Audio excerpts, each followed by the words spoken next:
Olá, o nosso encontro agora, como você já sabe, é aqui no Manchete Podcast. E hoje o nosso bate-papo é com o vereador de Campos, Rogério Matoso, a quem desde já agradeço pela participação. Olha, o prazer é todo meu.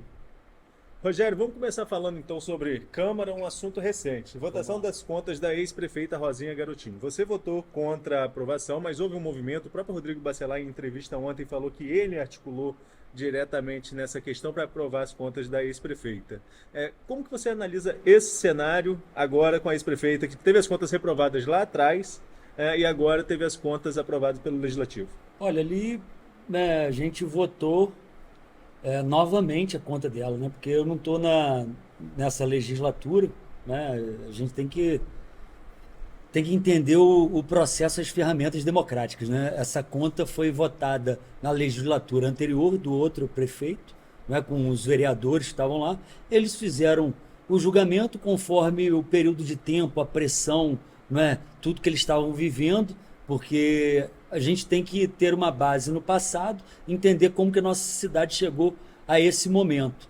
E ali naquele momento a conta foi reprovada. O prefeito chegou, né? Anulou essa votação e voltou para a gente aprovar ou não. Né? Eu votei contrário, justamente porque eu, em 2008, fui vereador com a então prefeita e vi as coisas e discuti, fiz minha oposição naquele momento, fui lá e votei. Mas cada um dos nossos colegas votou com a sua consciência, com o seu entendimento. Você já foi presidente da Câmara, inclusive, né? E essa votação me chama muita atenção porque eu até escrevi que se não é inédito, é raríssimo no país, você reavaliar. E a época que pediu a reavaliação, você até pediu que tirasse pedido de urgência e isso não foi Exatamente. E eu não ouvido, né? votei a favor também.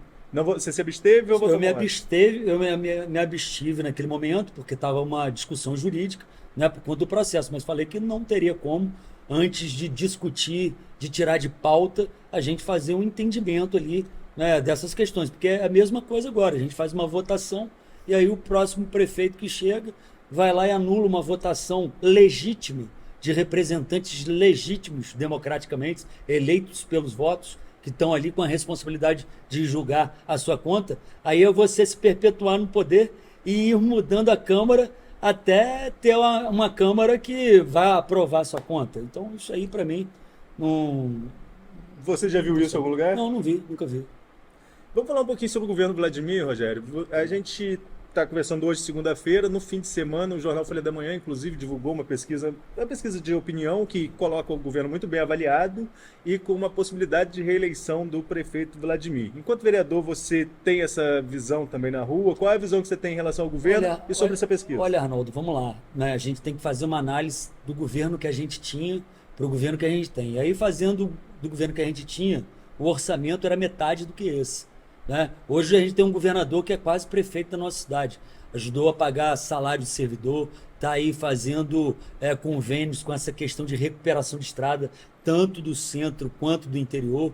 Você vê ali um HGG reformado, e aí você vai ter a percepção da população que é o governo, né? Então, mas o governo tem muito recurso. Hoje você ainda continua com problema de transporte, apesar da Câmara, né, ter votado lá o subsídio do óleo, a bilhetagem. A gente ainda tem um problema do transporte, temos o problema do transporte universitário. A gente podia estar com maior abrangência na questão da atenção básica, que é o Estratégia de Saúde da Família. Então, assim, a percepção é que melhorou, não tinha como não melhorar. Agora, não tem eleição agora, né? O prefeito não tem concorrente. A gente tem que ver no processo eleitoral. Se a gente pegar a eleição de 2016, que foi vencida pelo antigo prefeito Rafael, se você pegar na mesma data, você vai ver que a prefeita também tinha essa avaliação toda, mas chegou no momento eleitoral, muita coisa foi levada à tona, muitos debates foram acontecendo, as pessoas foram entendendo e não quiseram votar no candidato dela, tanto é que ela perdeu no primeiro turno. Então, assim, é uma coisa muito dinâmica. Quanto tempo tem para uma eleição? 1 ano e 7 meses, né? 2 anos. Então tem muita coisa para acontecer. Agora, não dá para negar que a gente tendo mais recursos, outras coisas vão acontecendo.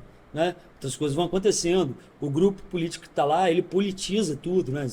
Eu até costumo fazer uma brincadeira, se ele trocar uma lâmpada ali, ele bota bandinha, leva a criança, abraça e beija, e muitas vezes a população também está precisando de um representante assim, né? Que mostre, que esteja mais próximo, né? Porque aí acalma a percepção de segurança e desenvolvimento muito grande. Agora tem uma longa caminhada pela frente. Eu vi a pesquisa, estava lá, acho que 21% entre ótimo, aí depois tem bom, regular, né? E assim, achei que na quantitativa, ele sem ter candidatos, né? Porque hoje ele trabalha sozinho. Ele sem ter candidato, achei que o segundo colocado ficou muito próximo. E aí vamos lá, 50,4 para 18 de uma pessoa que não foi candidata, né? Com 2 anos para trabalhar, tem muita coisa para acontecer.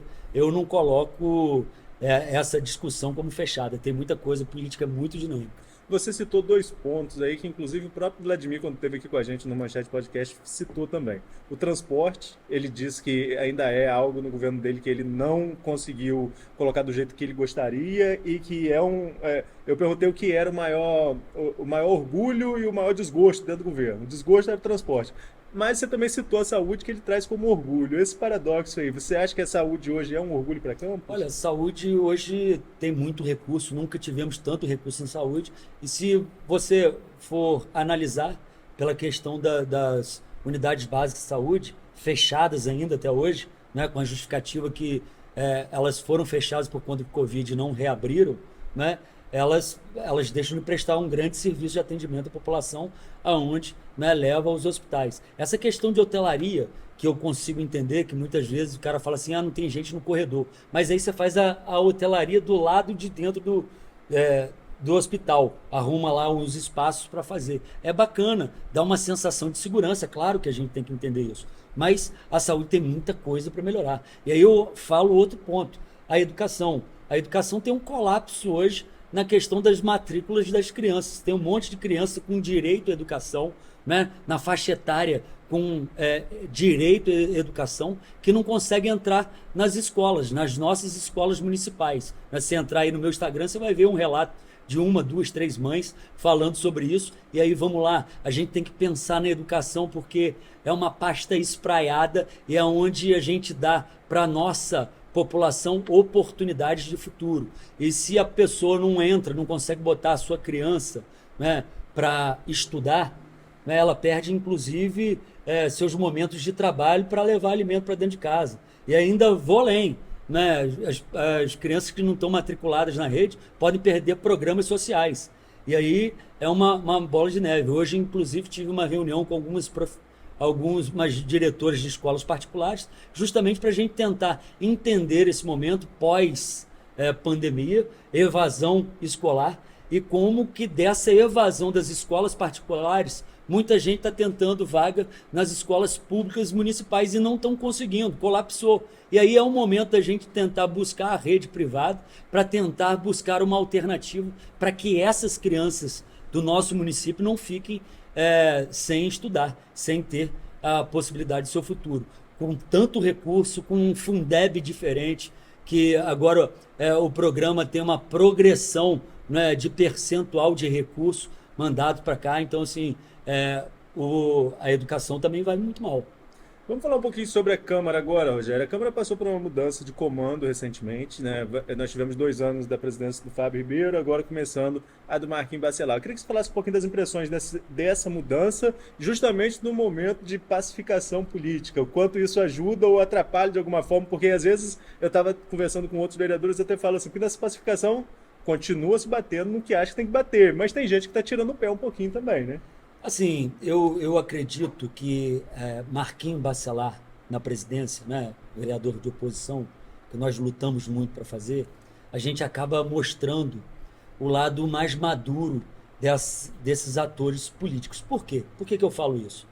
A gente buscou uma pacificação para que a cidade não perca, mas que a gente consiga ali, como uma bússola, direcionar alguns caminhos, né? Falei agora da questão da educação, que eu sou demandado, mas veja, ao longo desses 2 anos, o governo que nós votamos contra o presidente, né, porque teve uma eleição, aliás, tiveram 2 eleições, Fábio Ribeiro, ele tentou nos caçar, botou outdoor sem pé nem cabeça nosso lá, tentou brigar, né, tentou tirar a nossa voz em muitos momentos. Se você acompanhou lá, muitas vezes discussão, ele fechava o nosso microfone. E agora, depois que a gente conseguiu, né, ganhar esse poder do legislativo para fazer um check and balance, justamente para a gente equilibrar esse poder absoluto, a gente mostra que a gente está disposto a ouvir, a gente está disposto a caminhar para o desenvolvimento, para a paz, mas mantendo sempre a nossa opinião que tem que ser ouvida, que muitas vezes não foi ouvida lá com o Fábio, naquela votação que a gente foi até 3 horas da manhã do Código Tributário, um Código Tributário de muitas páginas que foi colocado a toque de caixa, e se hoje a gente não consegue convencer os colegas para ter a maioria, nós teríamos uma cidade que ia ainda tirar mais imposto seu, né? E muitas vezes você não vê esse imposto se traduzindo em desenvolvimento, né? Então, assim, a gente tenta mostrar aqui com maturidade que dá para fazer um entendimento, mesmo tendo diferenças, para a cidade não perder e a gente poder desenvolver. A gente não pode deixar de citar também que tem a figura do Rodrigo Bacelar dentro desse acordo de pacificação, e nós vamos falar um pouco dele, da cidade dele também, mas quando a gente fala em pacificação, Rogério, a gente vê um momento em que o grupo político de oposição, barra independentes, como vocês gostam de classificar, como eu disse, é percepção, tira um pouco o pé na hora das críticas, critica sim o que acha que tem que criticar, mas tira um pouco o pé por causa desse acordo, desse diálogo. E do outro lado, o que vocês recebem do outro lado nesse momento de pacificação? Qual é a sua leitura em relação ao que o governo tem feito junto a vocês, vereadores? Olha, o que a gente precisa realmente é a voz, né, de uma Câmara, de um poder que, se você pegar a política gramatical brasileira, o poder legislativo geralmente é cooptado pelo executivo, e isso a cidade perde mais. O que a gente está fazendo? Uma ruptura, a gente está fazendo um movimento disruptivo, justamente para mostrar fora dessa bolha que é o executivo, porque você está no executivo, você tem lá seu staff que só fala bem. A gente tenha opiniões distintas, mas buscando uma solução, buscando uma conexão real com o executivo para que a gente possa produzir. Eu posso citar aqui vários projetos que a gente votou, né, desde o ano passado, como nesse que a gente vem buscando soluções em relação à própria educação, como eu estou te falando, mas votamos cartão Goitacá, votamos um plano de mobilidade, votamos a bilhetagem, o subsídio do óleo, e a gente, em comum acordo, né, pegar as questões que nós temos possibilidade de fazer e avançarmos nisso, para a gente não ficar só nessas picuinhas políticas, né? Rogério, vamos falar um pouquinho também da legislatura, dessa legislatura, mas do biênio anterior.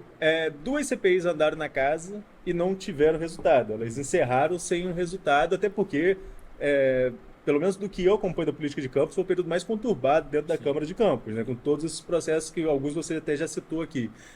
Mas, enfim, as 2 terminaram, parece que abre espaço. E você tinha propostas de CPI que não andaram. Em que pé está isso dentro do Legislativo? Então, acredito que essa semana a gente já vai ter uma posição mais firme, mas o processo já andou da CPI da Água do Paraíba, do saneamento. A gente vive nos tempos atuais, nós temos uma concessionária de água e esgoto que muitas vezes é demandada ali, né, de diversos problemas. Então ali nós temos ali várias coisas para a gente fazer. Eu vou deixar o processo acontecer e a gente avançar com isso. Quais são as principais metas dessa CPI que vai investigar, ou que pretende investigar a concessionária Águas do Paraíba? Olha, Arnaldo, as denúncias são muito grandes, né? E aí eu tenho que me precaver por conta do nosso regimento, que a gente não pode falar, quando uma CPI estiver aberta, de questões pontuais dela, justamente para não atrapalhar a investigação, o processo e tudo mais. Mas você que é cidadão campista, que muitas vezes está fazendo ali as suas críticas ao PROCON e coloca essa empresa como uma das mais criticadas no município, você sabe de muita coisa que acontece. Agora, voltando um pouco a falar da questão da pacificação, eu citei anteriormente, mas a gente não chegou a falar disso.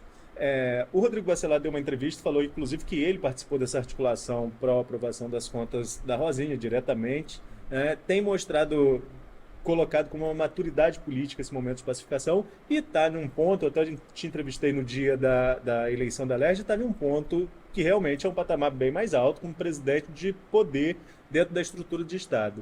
Qual a sua avaliação particular da figura de Rodrigo para a política de Campos, estando hoje como presidente da Leste? Olha, você consegue avaliar Rodrigo pelo resultado que a gente tem na nossa cidade, né? Quando eu falo que um governador investiu milhões na nossa cidade em obras de infraestrutura, no próprio servidor, em obras de saúde, é porque tem um campista que era secretário de governo, que agora faz parte e administra a Alerj, né? Um poder legislativo que tem uma força muito grande, né? Tem uma força muito grande nas discussões e certamente coloca o foco todo na cidade. Para a gente, ter o Rodrigo é muito importante. E o Rodrigo com experiência da caminhada dele, né? Rodrigo, eu me lembro quando eu fui vereador, né? Foi 2008 a 2012, nós tivemos aqui na FENorte, né? Rodrigo como presidente, eu votei inclusive para ser, e certamente, né, esse passo que ele foi dando, né, devagar e avante, certamente mostra a maturidade que ele conseguiu obter e pensar no, no, na situação dele pública para que ele não leve isso para questões pessoais, né? Conforme ele falou aí, das articulações que ele fez, pensando no desenvolvimento da cidade, né? Acabou a rixa dos Bacelar com os garotinhos? Saiu isso Olha, na mídia, né? bom, isso eu não sei, isso eu realmente não sei, né? Mas, assim, eu acredito que todos nós temos os nossos posicionamentos, né? Mostrei meu posicionamento, inclusive, nessa conta da prefeita. Muita gente achou que eu ia votar a favor, mas não tem como, porque eu fui oposição no período que estive lá, né? E mantive o meu posicionamento. E quando a gente conversa com atores políticos com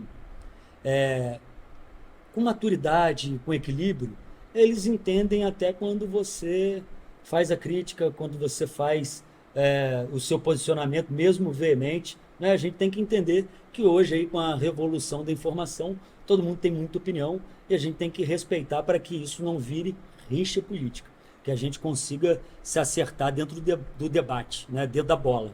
Vamos falar um pouquinho sobre sua questão partidária, Rogério. Você se elegeu no DEM, né, um partido que teve fusão e aí criou a União Brasil. A União Brasil hoje é a maior bancada da Câmara, mas com políticos de correntes distintas, né? Vocês não jogam todos no mesmo time ali dentro do União Brasil, inclusive na votação das contas isso ficou claro. E já abre janela partidária, já se pensa em 2024. Pelo que eu fiquei sabendo, aqui o Vladimir falou que foi convidado para ir para a União. O Thiago Rangel também falou que foi convidado para ir para a União. Outras fontes já me disseram que o União Brasil está fechado com o Maicon Cruz. Vai com o vereador Maicon Cruz para onde está fechado da forma que for para 2024. Hoje você tem alguma relação de continuar no União Brasil? Você já dialoga com outros partidos? Porque montar nominato para o ano que vem está um pouquinho mais complicado, né? Gente, vamos lá. Partido no Brasil é um coração partido, né? Primeiro ponto. Vamos lá, porque é um CNPJ jurídico que você deve participar da eleição. Sem um partido você não consegue se candidatar a nada, ele pode te dar a vaga ou não. E aí muitas vezes tem essas questões pragmáticas de nominato e tudo mais. Quem toma conta dos partidos são os dirigentes partidários. E eles fazem conforme as suas vontades e seus desejos. Então, assim, falando isso, para a gente deixar tudo claro, né? A gente tem que entender como é que vai ser essa legislação eleitoral, que há mudanças nos números de candidatos, nessas fusões todas que nós vamos ter, fusões de partidos, né? Muito partido que disputou a eleição, que elegeu vereadores, não vão existir, vão estar... Vou dar um exemplo claro, a PDT, Solidariedade, se fundiu com outro partido que eu não me lembro agora, mas só o PDT com Solidariedade são 3 com 2 vereadores, 5, já não vão existir, vão ter um só. Então, assim, nós temos que deixar essa discussão um pouco mais para frente, para a gente ter uma leitura exata dessa legislação eleitoral, mas entendendo que muitas vezes, ou na maioria das vezes, o partido não tem muita ideologia que você discute. O partido tem, né? O candidato que às vezes vai mudando, né? O partido diz ter uma ideologia. Mas o partido, quem toma conta dos partidos... Gente, olha só, isso é uma outra coisa que a gente tem que falar. A gente tem que parar de ter essa visão abstrata. O partido com visão ideológica dos caras que estão lá tomando Royal Salute, comendo tracajá, entendeu? Partido, quem toma conta de partido são homens e mulheres, com os seus interesses, com as suas vontades e tudo mais. Então, muitas vezes você está aqui brigando, você aí, ó, tá brigando em casa. Eu vi até uma música do Thierry, você viu? Que o cara briga com a mulher por conta de Lula e Bolsonaro. Você está brigando ali e lá em cima não tem essa ideologia abstrata que muitas vezes a gente coloca, não. São homens e mulheres que estão ali naquele momento, que são os dirigentes partidários. Ele olha para sua cara e fala assim: eu não gosto de Arnaldo, não. Arnaldo não vai ser candidato comigo, não. Beleza. Mas olha, a gente comunga da mesma ideologia. Mas ideologia é o quê? Eu ser seu funcionário? É o que é isso? Então, assim, vamos pensar de maneira mais pragmática em relação a isso, porque essa visão aí a gente tem que fazer uma reformulação política lá do Congresso para cá, uma reformulação, uma reforma política toda, para que a gente coloque você com a sua ideologia no seu local, no seu partido, na sua agremiação partidária, para que ela tenha força realmente, para que a gente não fique aqui, como você falou. Fulano de tal falou que teve o convite, o outro fulano de tal falou que tem o convite. O cara fez convite para 3, para ver qual é a melhor proposta. Vou falar em pragmatismo, vamos falar um pouquinho de pragmatismo da política local, com uma mudança recente que ocorreu, que tirou a maioria da oposição e passou essa maioria para a base com a saída de Abdo Neme e de Nildo Cardoso. Como você acompanha essa movimentação e qual a sua opinião em relação a esses movimentos dentro da política? Vamos lá, primeira coisa, se há uma pacificação que foi feita em grupo, e aí você está falando, né, do Rodrigo Bacelar, que ele mesmo falou, junto com o governador, não ia ter porquê o prefeito tentar cooptar por conta de interesses, porque aí são interesses individuais, né? Algum vereador, né, que diz ser oposição para só dar uma declaração que ele é base. Então, assim, acho que esse movimento é um movimento brusco. É claro que a gente entende, né, justamente porque nós já sabíamos de muitas coisas acontecendo desde a eleição, né? Tem agentes políticos... Como que? Tem agente político que não tem um chapéu de 2 bicos, é um círculo, né? Você não sabe se apoiou o candidato de São Francisco, o Rodrigo Bacelar, então, assim, ele gira tanto que não sabe nem qual o tempo tá, né? E assim, mas a gente não pode estar justificando a nossa saída, a nossa partida, a nossa chegada por conta de atitude de outros, né? A gente tem que ter ali a sua definição e fazer o que você acha certo. Se você acha certo sair, faça o que você acha certo sair, mas vá com a sua convicção. Fica colocando culpa em A, B, C ou D, porque a gente sabe que a realidade dos fatos não são essa. Mas isso aí é um assunto ainda menor. Eu vejo a atitude do executivo de procurar pessoas do grupo, né, um movimento para atrapalhar até essa pacificação lá em cima, justamente porque foi feito em grupo com todas as pessoas. Não havia necessidade, justamente porque há uma pacificação. Se há uma pacificação e ali muitos projetos a gente vai discutir e vai botar para caminhar, o que interessa a nomenclatura? Ou é só vaidade e ego? Para dizer que pegou A, B, C ou D? Fala comigo. Eu te pergunto.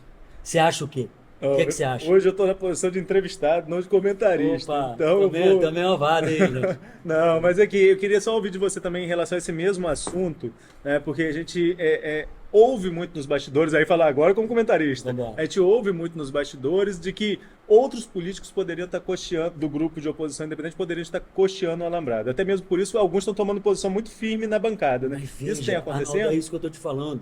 Não há como, gente, a gente ter uma discussão já que tem uma pacificação. Por que vai ter que rotular colega, que é base, oposição? Tem uma pacificação, nós temos opiniões. E vou te falar, muitos dos colegas que estão se rotulando como base, pode ter certeza que várias matérias vão votar aqui. Muitas vezes é só para fazer as gordas, né? Aquelas letras gordas dos títulos dos anúncios. Aquelas assim, fulano de tal foi para lá. Mas tem hora que vai votar aqui com a gente. Assim, a Câmara ela é difusa, são muitos assuntos, e em muitos assuntos eu tenho certeza absoluta que gente que se rotula de base vai votar com oposição, e gente que se rotula de oposição vai votar com base. A gente está aqui no meio de uma revolução da informação. As pessoas pressionam os seus candidatos, os seus representantes para votar né, conforme elas entendem. Então, assim, eu acho só que é um movimento brusco e desnecessário, já que tem um acordo de pacificação. Ah, eu quero pegar fulano de tal para mostrar para Rodrigo Bacelar lá que eu consigo pegar esse cara para o meu lado e vou botar ele na foto. Para que Você acha isso? que é vaidade, então? Mas para que isso? É isso que eu estou te perguntando. Qual a eficiência disso? Que, já que a gente vai ter uma discussão na Câmara que vai passar ou não por essa pacificação. E aí vai ser da gente se respeitar e colocar para que isso? É igual aquele meme que eu vi da mãe com o menininho no Instagram falando, a mãe falando que vai brigar com ele. Para que isso, meu Jesus? Para que? Rogério, vamos falar um pouquinho do seu mandato, né? Fala comigo. Você falou que foi pouco ouvido nesses 2 anos que nós passamos. O que você espera, então, agora para esses próximos 2 anos? Olha, nós temos um âmbito legislativo muito pequeno. Muitas vezes as pessoas vêm falar com a gente para fazer mudanças na questão trabalhista, na questão previdenciária, mas isso a gente não tem autonomia para isso, mas temos ali o poder de convencimento, né, dos nossos representantes na Câmara, no Congresso, na Alerj, para que a gente consiga fazer, né, alguma coisa valer. Né? Eu tenho discutido a questão do imposto unificado, né, o IVA, Imposto sobre Valor Agregado, né, acho que é PEC 45, que a gente tem que entender também que essa guerra fiscal ela é uma discussão atual e a gente mora aqui dentro de uma cidade que tem 70 quilômetros de um limite de outro estado que faz um ICMS metade do nosso. Então, assim, são discussões que a gente tem que vir a ter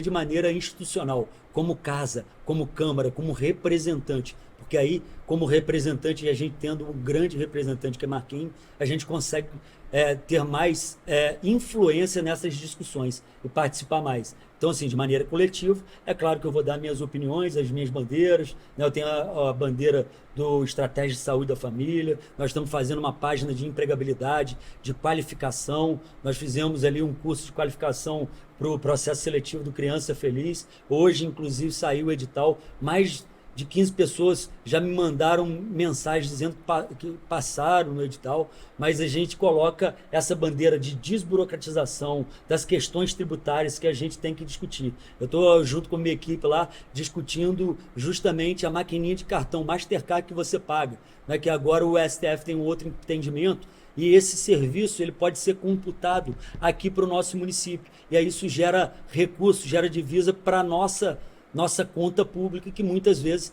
pode estar vivendo aí uma curva de Laffer, justamente porque o prefeito sobrecarrega demais e tenta sobrecarregar com os impostos, e aí ele vai ter inadimplência, pessoas que não vão conseguir pagar, e aí ela chega no seu teto, ele não consegue nem aumentar a conta pública e acaba estrangulando o comércio, as oportunidades, e isso tudo são debates que a gente participa de maneira muito firme dentro da Câmara. Rogério, nosso bate-papo agora é mais curto, mais rápido, mas mais uma vez quero agradecer a sua participação e deixar já o convite aberto para outras oportunidades. A hora que você quiser, meu amigo, pode me chamar que eu estou dentro. Tá certo, Rogério, obrigado mais uma vez pela sua participação e você acompanhe sempre nossos podcasts nas redes sociais e nas principais plataformas de áudio. Até a próxima!